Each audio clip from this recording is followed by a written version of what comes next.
The question is, does knowing science actually help you become a better athlete in your training, in your performance, whatever? Short answer, yes, but here's why. Keep in mind, this is also going to come from the perspective of physics more than anything else. And I could show you better than I could tell you. Welcome to Pivot EDU's Show and Tell, where we explore sports through science to help you become better athletes. Jason Kelsey might be too heavy.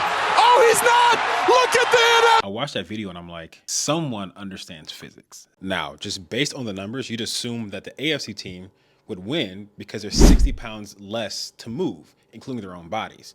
But Terran Armstrong and Larry Tunsil also have 23 less pounds to push because they're pushing Myles Garrett, who is 270 pounds, and Jason Kelsey is 295 pounds on the NFC side. The question becomes, why did it work? Why did they beat them? Halfway. Now, this is my opinion, and it doesn't take into account every single detail in terms of distance, 40 speed, acceleration, the whole 9 yards, but just kind of a surface level.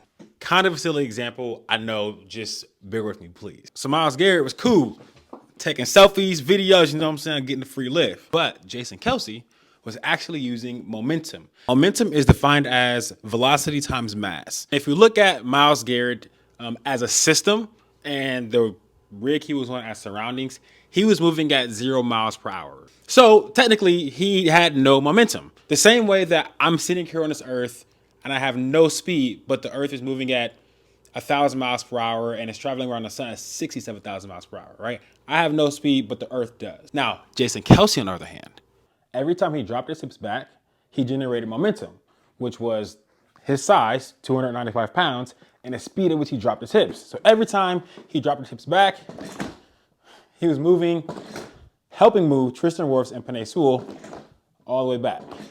Now couple this with Myles Garrett not moving at all, and you can see how the NFC won. So what's the application? What's the takeaway out of all of this? One, knowing a little bit of science and mastering your technique can go a long way in improving your performance.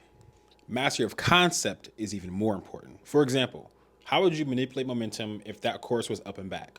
Or if it was 90 degrees or square? Or what concepts would you use? Mastery of understanding definitely goes into your strategy and your execution. Finally, if you're like most people and you're not a super freak athlete, find out what you do really, really well and master that and allow it to translate into other areas of your performance.